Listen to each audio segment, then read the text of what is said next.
Welcome back from that short break. Journalists in Akwa Ibom have been identified as possessing great potentials that could enhance social engineering and good governance if appropriately deployed. The Commissioner for Information and Strategy, Mr. Charles Udoh, who spoke on the AKBC News Conference, encouraged media professionals to bring to bear their mental prowess in advancing the overall interests of the state. Eteno Ibanga reports. Commissioner for Information and Strategy, Mr. Charles Udoh, stressed the need for journalists practicing in Akwa Ibom to project the state in positive light in order to attract more investors and promote participatory governance. Mr. Udoh rated Governor Dom Emmanuel high in different sectors and stood for objectivity in reportage, as journalists have a role in nation building. He listed infrastructure, security and enabling environment as drivers of investment, noting that most newspapers in the state were still running their headlines with negativity and called for a change of mindset. Let's sing a new song about Akwa Ibom. The pride of Akwa Ibom should be that, look, Akwa Ibom should be a destination where people will be longing to come to. Now, reality is that if we reach the goals of the governor of Akwa Ibom State, of making Akwa Ibom State the investor and tourist destination of choice, it's going to have a ripple effect. From the Okada rider on the street, from the pepper seller on the street, everybody will benefit one way or the other. The hoteliers will benefit, transporters will benefit. Mr. Udoh maintained that his ministry was working assiduously to inform, engage and trigger conversation for participatory governance, pointing out that this informed the recent open governance tour to major project sites to enable journalists to have first-hand information about government activities and programs. The Commissioner added that the government has taken a systematic approach to reinvigorate its information machinery, and that it was passionate about turning around the fortunes of AKBC and the pioneer newspapers through manpower development and infrastructure.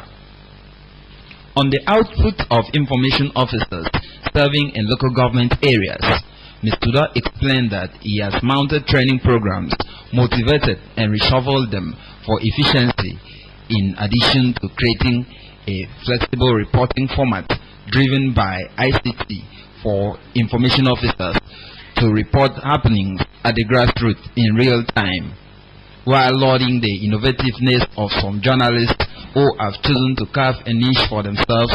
The Commissioner said the primary concern of all in various lines of work should be how best to contribute a quota towards realizing the Akwa Ibom dream. Our plan firmly is to, as much as possible, inform the good people of Akwa Ibom State about what government is doing, how government is doing, what government plans are, and in quantifiable terms. If we are talking about roads, we tell you exact kilometers of roads we've constructed at a certain point. If we are talking about education, we tell you how much we spend on education. If we are talking about rural development projects, we tell you how many of them we have done, where we have done those things. Now, reporting. The Commissioner for Women Affairs and Social Welfare, Dr. Glory Emmanuel Ledet, has urged women to be bold, speak their truth always, and live a life of integrity and justice. The Commissioner, who was addressing members of an NGO, Women Africa, Women Missionaries to African Nations, who were in Akwa Ibom through a prayer summit, posited that God can use the women to change the world if they rise up and boldly speak the truth against social ills and injustice with humility. The story is here presented. Dr. Edith applauded Women Africa for the foresight in bringing the women together to pray, and said women should stand in the gap for leaders and the nation by constantly devoting themselves to prayer and godly living. Because if you are a Christian, if you are bold, you'll be able to speak the truth. You'll be able to call black black and call white white. But if you are not bold enough, it may be because of people concerned, you will be afraid. Something you will have said yes, you say no. So that is why this thing covers all those areas. In our communities, in our churches, even in the political world, whatever that is good, you tell somebody that it is good. So we need to be bold, even as Christians.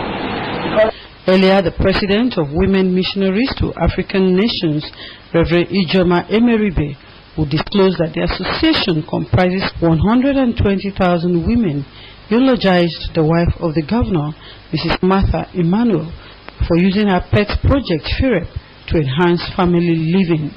The Women Africa have come a long way. We have been working for the past 10 years, but we came into Limelight just last year. And this 1 year, I think we have done a lot of presentations. We have visited a lot of countries. We have gone to a lot of places trying to find out the problem of the women. Activities marking the first anniversary of the present leadership of the Christian Association of Nigeria in Akwa Ibom have climaxed with a Thanksgiving service and fun lunch for the building of the CAN Secretariat. The event, held at the United Evangelical Church, Nukoritam, had its theme, Thanksgiving, the key for a successful harvest, drawn from Psalms chapter 67, and was attended by heads of the 5 blocks of CAN in the state. The report. Speaking at the service, the state chairman of the association, Reverend Ndwesu Ekwere, cited a successful statewide prayer summit among the achievements of this administration. He said that the need to thank God for His grace and favor, guidance and protection so far informed the service, noting that when men thank God, the earth yields her increase. Reverend Ekwere announced plans for a prayer convocation to enable Christians to pray more for the state and the nation. The chairman acknowledged the state government's support for CAN and congratulated the governor on the award given to him by the Leadership newspaper.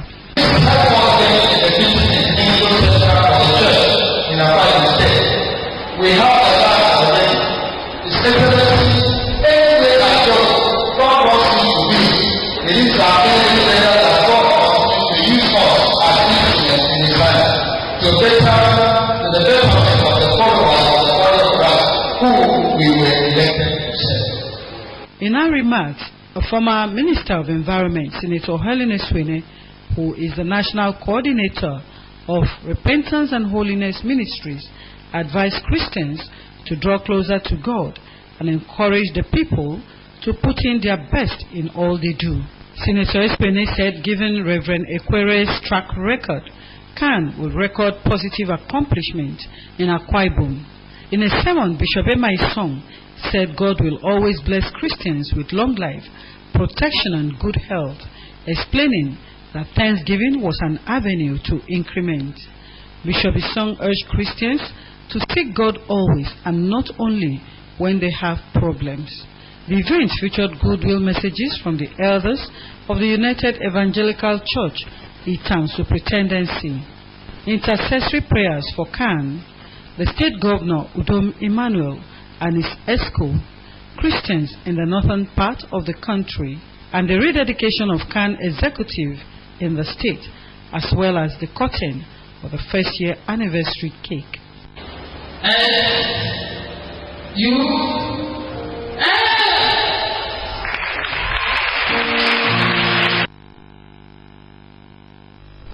Four policemen accused of killing a motorcyclist in Uyo yesterday made their final arguments and submission at the State High Court in Uyo.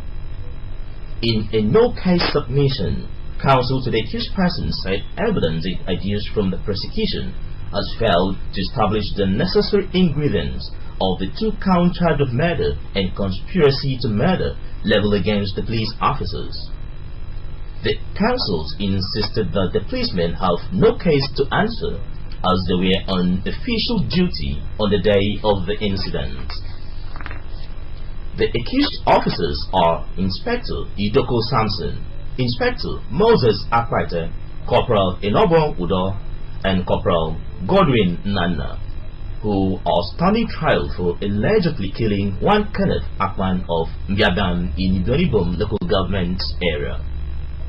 The counsels for the accused argued that the police officers did not have the intention of killing the motorcyclist, but had to fire in compliance with Police Force Order 237 to repel the attack by a mob on the day of the incident on Abak Road in Uyo. The court could not rule because the prosecution counsel sought a day to study the submission from the defense counsels.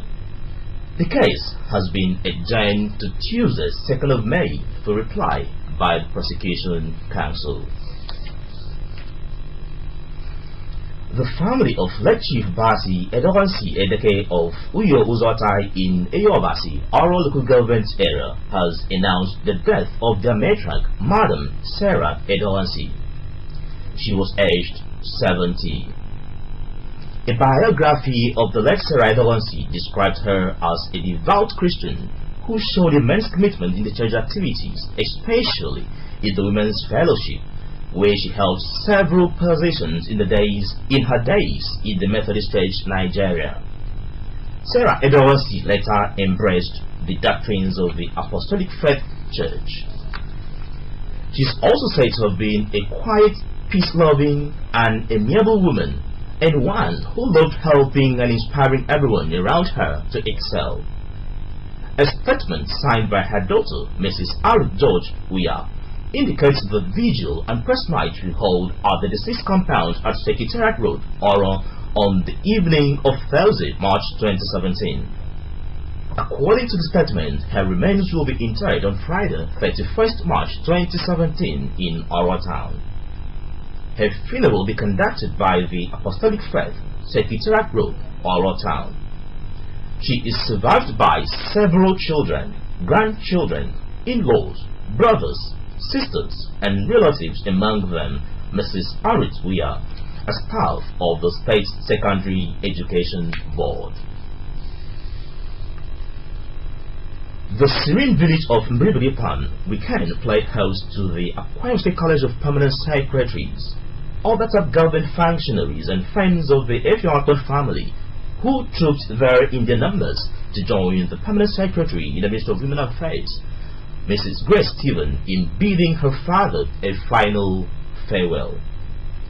Uyukosa reports that at the funeral, many who knew the late Chief Sylvester Effiong recounted his virtues and thanked God for the privilege to have met him.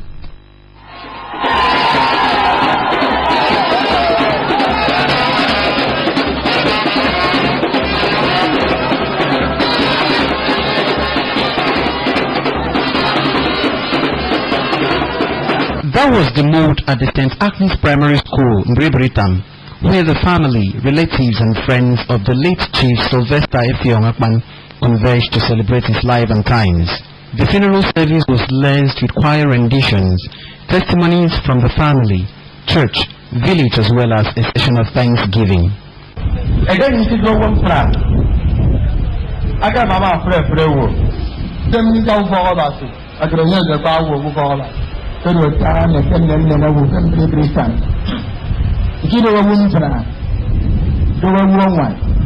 officiating minister of the event, Apostle Effiong Ikpenyong of the New Apostolic Church, counseled the faithful to live their lives conscious of the fact that there will be a day of reckoning. The clergyman stressed that success, fame and wealth acquired without surrendering one's life to Jesus would end in vanity. He has completed his course. He has passed a good fight of faith. We can see right from his youth. He was not left without Christ. He embraced Christ right from youth up to this moment. And that is what is expected for his children. A biography of the deceased, read by his granddaughter, Miracle Thompson, described his late grandfather as a disciplined and hard-working man. She said although late Chief Akpan loved education and encouraged his children to be educated, he chose to be a craftsman, an area he made tremendous impact despite not being formally trained. Chief Akpan was also said to have laid the foundations for the formation of the Mbribiritan Development Association. Father was a craftsman extraordinary. He started his craftsmanship with making wooden sticks and bread from palm fronds. While his mates were teaching, he was already trying to make a living through his handwork. Several condolences were received including that of the wife of the state governor, Mrs. Martha Emmanuel, who was represented by the Commissioner for Women Affairs. So I want to say that is the celebration of life. And I want to encourage members of the family, you should maintain the good legacies of your father. The remains of the late Chief Sylvester Effiong were later interred at his country home at Mbreberitam.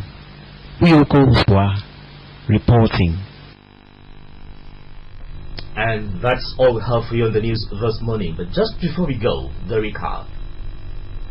Governor Emmanuel yesterday assented to the state's 2017 budget tagged Budget Consolidation at an enlarged meeting of the State Executive Council in Uyo. The 371 billion naira budget is made up of 88.4 billion naira for recurrent expenditure and 202 billion naira for capital expenditure.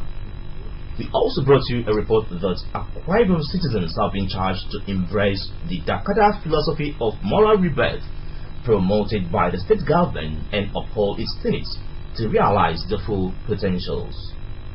Governor W. Emmanuel gave the charge while reacting to the emergence of an indigent of the state, Mrs. Imeime Umana, as the first female president of the Harvard Law Review in the 130 years old American institution. That's the news.